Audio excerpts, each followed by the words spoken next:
Oi gente, tudo bem? O vídeo de hoje eu resolvi gravar para comentar com vocês o tema da redação do Enem, porque eu também fiz o Enem nesse último domingo e eu até queria ter gravado esse vídeo antes, só que o Enem me colocou na sala mais fria do universo, uma sala muito gelada, e eu acabei ficando com sinusite por causa desse local de prova. Fiz a prova com febre, mas estou aqui. Fiz 75% da prova nesse primeiro dia, graças a Deus. E eu queria comentar com vocês o tema da redação. Que muito se falou, né, nesse tema da redação, muita gente falou sobre fake news. E eu queria falar com vocês sobre como eu estruturei minha redação, por que eu achei o tema da redação interessante e relativamente fácil. Então vamos lá. Quando eu abri a prova e li o tema da redação, já me veio um alívio, porque o tema de redação no Enem sempre envolve muito mistério, muita especulação, muita gente falou sobre um monte de coisa, né? A gente sempre pensa no pior dos cenários, mas quando a gente viu o tema, a gente remeteu logo ao noticiário. E eu lembrei muito das palavras de um professor meu, o professor Aragonê, que ele sempre diz assim, você tem que olhar para o noticiário com o olhar de concurseiro.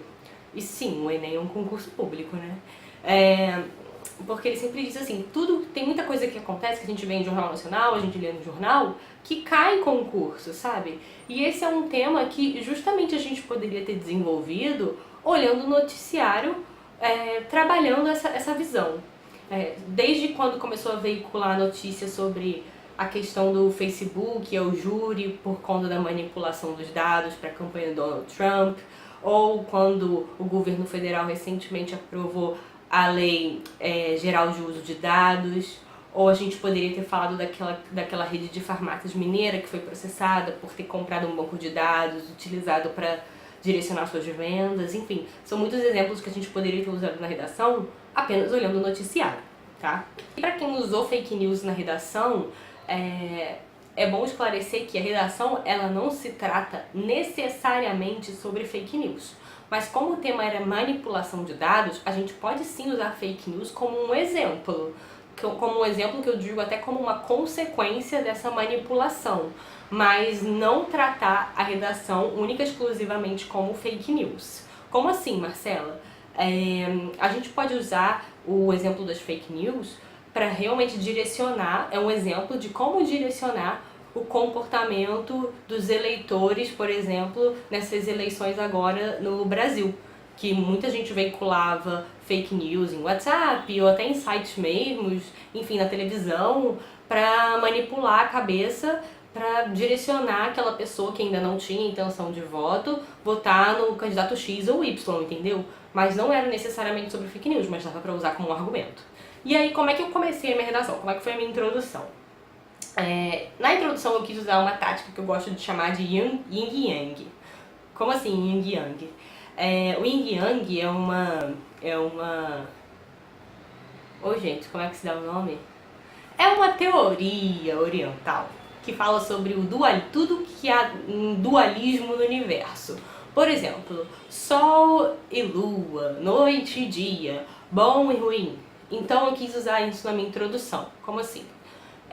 Eu peguei o tema manipulação e eu pensei, bom, manipulação de dados na internet. Eu vou começar então falando do lado bom da internet. E sim, um monte de lados bons, como a gente vê no nosso dia a dia, né? Então eu falei sobre a importância da internet no nosso dia a dia, como que a revolução técnico-científica informacional alterou drasticamente, não só a forma como a gente consome informação, mas como a gente lida com essas informações, como ela transformou o nosso dia a dia, os ofícios, etc.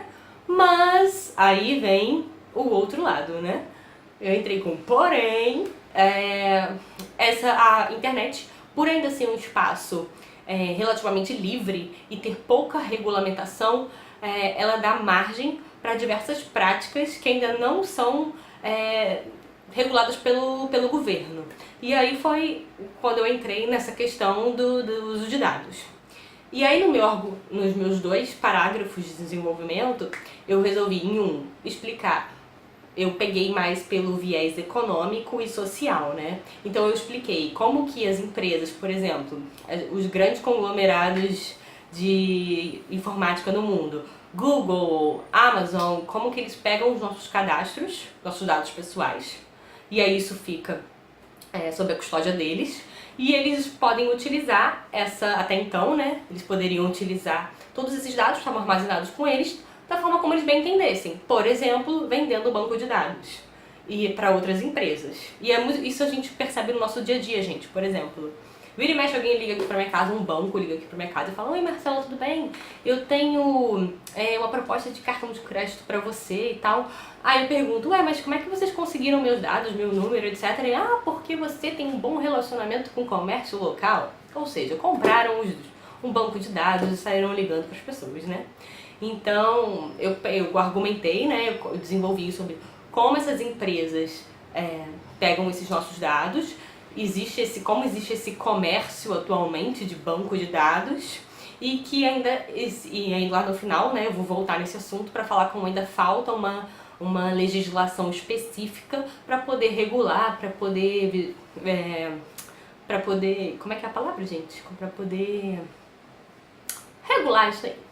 E aí os dois argumentos que eu utilizei para poder justificar esse meu lado econômico e político na minha redação foi usando esse exemplo que eu já falei sobre a campanha do Donald Trump nos Estados Unidos, como o Facebook foi parar no júri para tratar sobre o tema, e eu falei também sobre essa questão da rede de farmácias mineira, que foi processada recentemente em torno de R$1 milhão por ter comprado um banco de dados e direcionado suas vendas através desse banco. E eu lembro que esse foi um exemplo que eu vi a Débora Aladim falando num vídeo dela, que ela gosta de soltar vídeos sobre possíveis temas de redação, e um deles ela falou sobre essa questão de uso de dados na internet, e ela cita exatamente esse exemplo, então eu sou muito grata a esse vídeo na minha redação.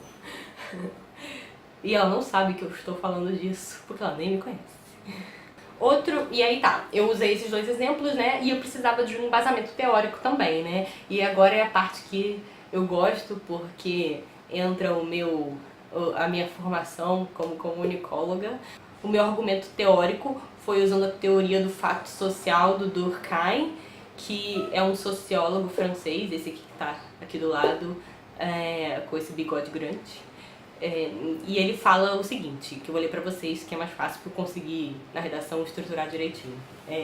Ele fala que o fato social é a forma como a gente age, pensa, sente, e como que esses sentidos exercem uma força sobre os indivíduos e obrigam esses indivíduos a se adaptarem às regras da sociedade em que eles vivem.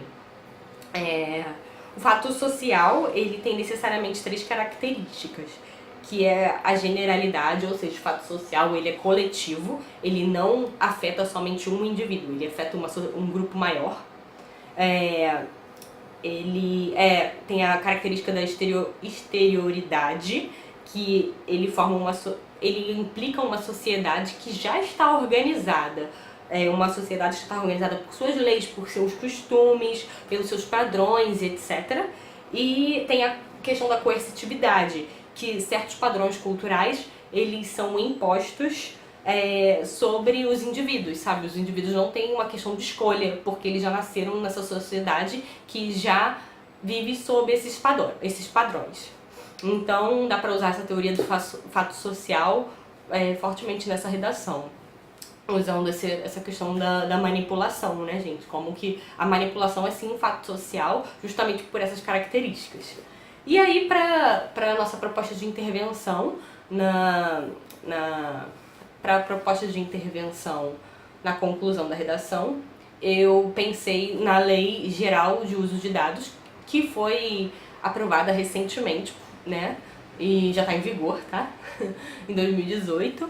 E eu pensei que, apesar do Brasil, o Brasil já está caminhando para regular esse tipo de prática, mas ainda engatinha. Então, apesar de já termos essa lei, existem várias outras questões que podem ser feitas para poder chamar a atenção da sociedade e fazer com que os indivíduos utilizem a internet de uma forma mais segura. Então eu pensei que a minha proposta de intervenção foi a seguinte: uma espécie de cartilha de boas práticas para a utilização de dados na internet a partir dos usuários, feita entre o Ministério da Tecnologia e o Ministério da Educação. Eu tenho até que ver se o Ministério da Tecnologia foi agora recentemente juntado com algum outro ministério, né, nessa vigência Bolsonaro, porque o da Educação foi, né?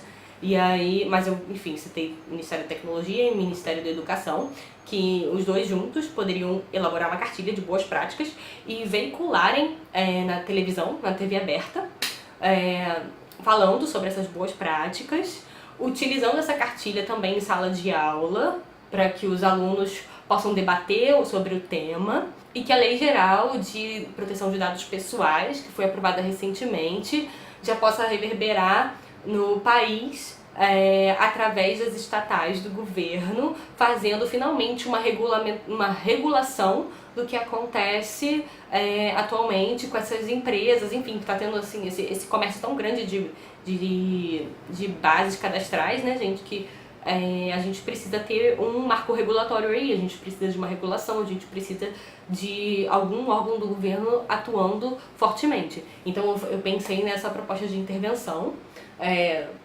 Assim, eu acho que ela ainda ficou um pouco vaga, eu acho que eu poderia até ter explorado mais, mas eu acredito que seja uma boa proposta de intervenção, porque eu consegui citar como que ela poderia ser feita, quem poderia fazer, enfim, explicar melhor como é que essa cartilha pode ser elaborada, né, em conjunto com esses dois ministérios, aplicando nas escolas. Então acho que foi uma proposta boa e também está bem a par com a atualidade, porque eu consegui citar essa lei e eu acho que poucos alunos conseguiram, porque é uma coisa muito nova, que não foi tão divulgada assim e é importante falar.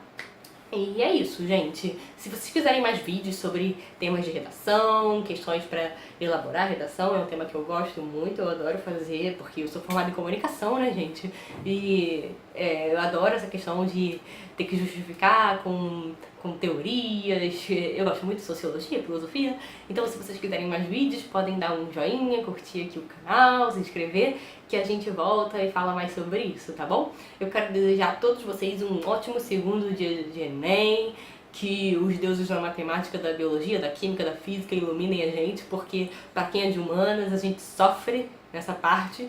Eu lembro que quando eu fiz vestibular, na minha época era separado, né, não tinha Enem, e agora que eu voltei a fazer Enem, que eu tô sentindo na pele, eu lembro que a gente tinha a parte de específica e de não específica, e a parte de não específica a gente morria de medo.